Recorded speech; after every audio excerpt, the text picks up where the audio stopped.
project to find a new purpose for our, storytelling. We are known for telling stories. This time around, we wanted the story to focus on introducing this interesting, cool world.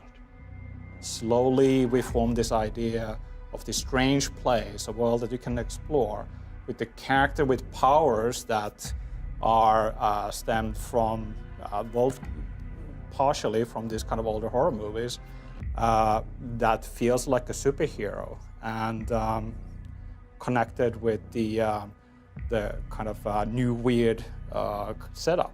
I don't know if you're familiar with New Weird, but it's as a literary genre, it borrows aspects from science fiction and horror, and takes those things and twists them into something new and exciting and fresh. And so we were really inspired by that. We're actually trying to get back to our roots a little bit and really building up great action along with that really interesting story. For the fans of Remedy's games, it'll have that story, those unique characters, of course, but then I think the setting is something a lot more unique than what we've done before. As a starting point, when you look back at Alan Wake or Quantum Break, we always started with the story. There's a character who goes through a certain type of journey, and then we built the world around it. Now, what we wanted to do was to basically turn it the other way around. Like, let's first build a world that we feel is compelling and interesting, something that we would like to see, and something that we feel people would like to return to. And then, once we have that world, we start to ask the question, okay, what are the different stories we want to tell within that world? What are the different experiences we want to have? The main story of the game acts as an introduction to this world. It brings our main character Jessie into this world, and with her, the player into this world, and plunges them deep into this mystery. Jessie Faden is a woman with a dark secret in her past who is looking for answers to this great mystery that she went through as a child. She comes to this new situation and a new world, the world of Federal Bureau of Control, as an outsider, so she is a perfect point of view character to bring players into this experience. Jessie is a newcomer when it comes to the Bureau, but she has had dealings with these supernatural forces and the unexplainable before. And that journey leads her to the Bureau and to the oldest house.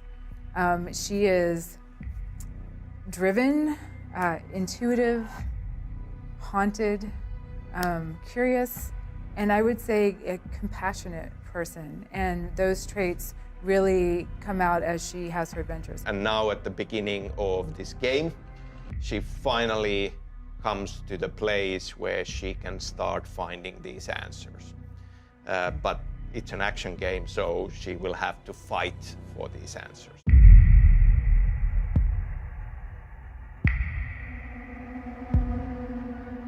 We're really opening up the options that we're giving to players and how they experience this story. It's far less linear than any game that we've ever built before, and we're making this really cool, interconnected world. And so you can revisit spaces that you've already been to before, and things might change about some of those spaces. All of this is up to the player to pursue. There are a lot of secrets to be discovered, a lot of mysteries in this world, a lot of challenges that the player can take on. And also from a storytelling perspective, finding ways to tell the story through the environment and the gameplay is important for us. And sometimes it's even better when there is a certain kind of subtlety and restraint as well, that you see hints of something in the world and you start to form ideas of what that was. You create the stories yourself. And relying on these type of elements more allow the player to see and feel and kind of play through the world in their own way. With Control, we talk about it as it's a very sort of gameplay-driven experience, and what that means is we want to make sure that gamers can sort of control the experience, play it at their own pace. Because of that, for storytelling, we have, we have found ways to make the story more flexible depending on how the player is going forward.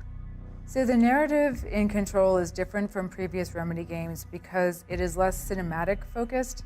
There's a lot more environmental storytelling. Gameplay and story are working hand in hand to tell the plot and develop the characters. Instead of just having a few levels that you can play through, we have a lot of different optional content that you can get involved with and get into the deeper lore of the universe. And there's a lot of surprises in there as well. Thematically, the idea of being in control or losing control is very much at the heart of the story.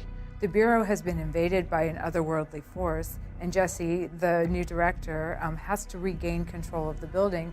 So really, control is in every aspect of the game. Trying to control dangerous forces and then things going catastrophically wrong.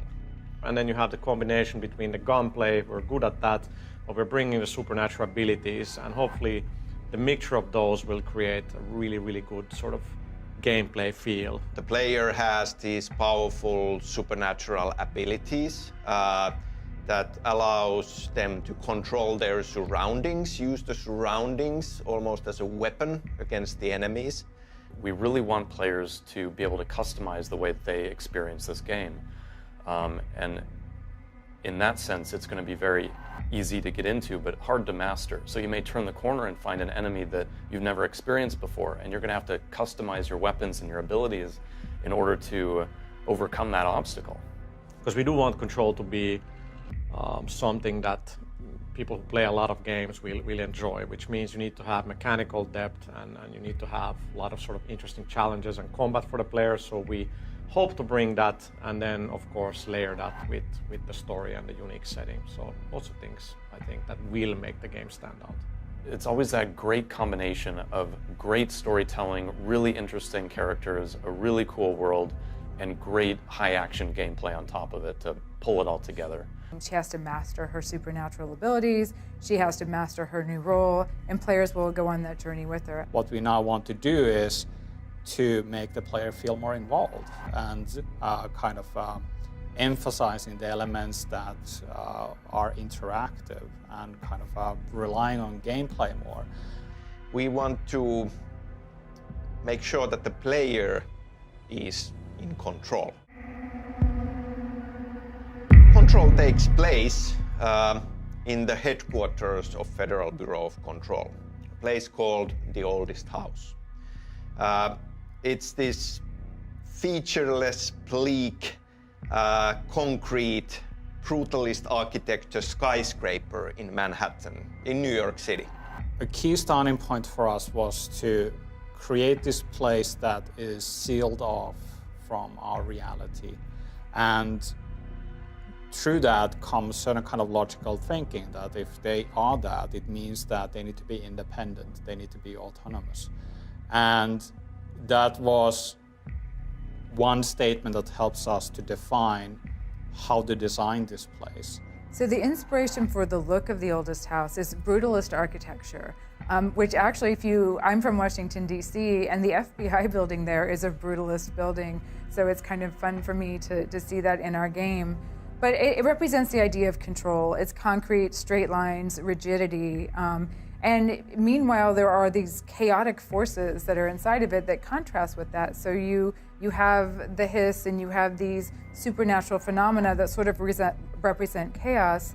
And so you have chaos and order clashing within the Oldest House. And that's kind of the theme of the game.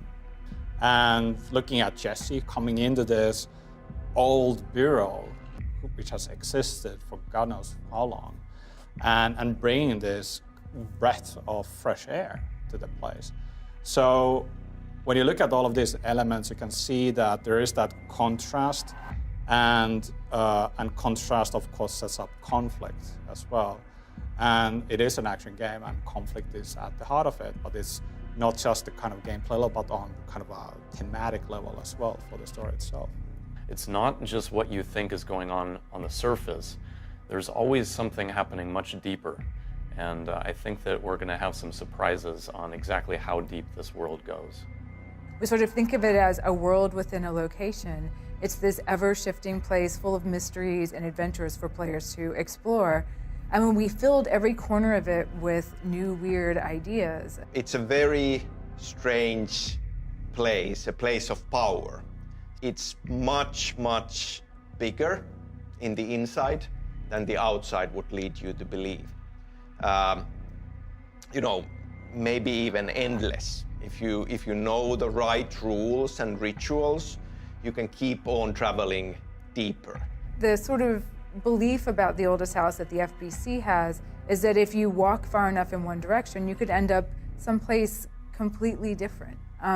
So all kinds of strange things happen there. It's not just a couple of rooms in an old abandoned house somewhere. There is adventure around every corner, and it's up to players to explore that and see what they can find.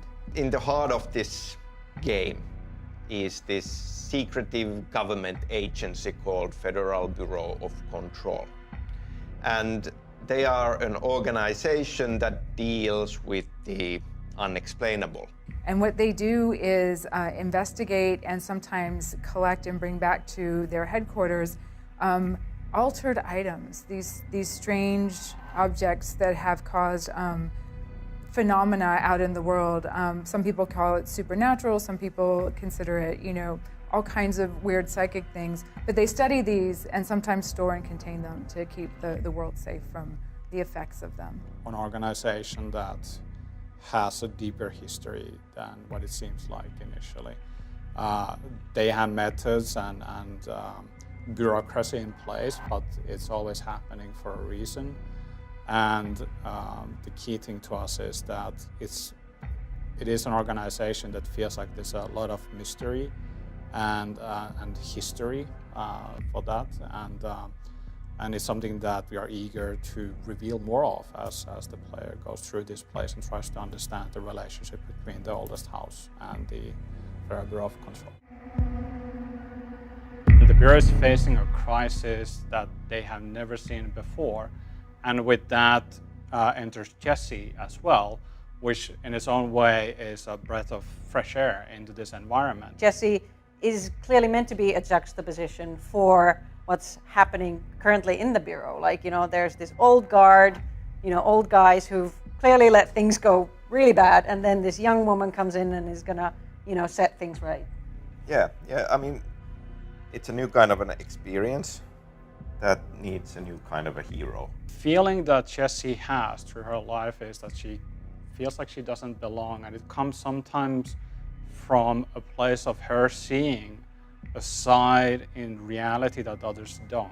She sees that there's more to the world than what people know of. Jessie's not a stranger to the unexplained. Something happened in her childhood that was really tragic, very traumatic, almost cataclysmic, that affected her whole family, her whole town.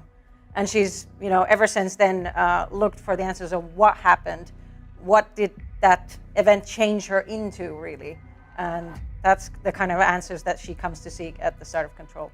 She maybe has a kind of an emotional connection to this world that maybe our previous protagonists haven't initially had.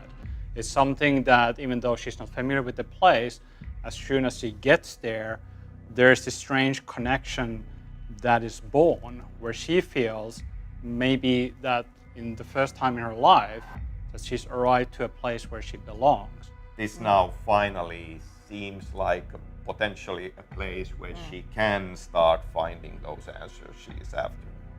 She's able to see that, hey, these things actually are part of my life, part of reality, they are true. So there's a sense of vindication that is happening as well.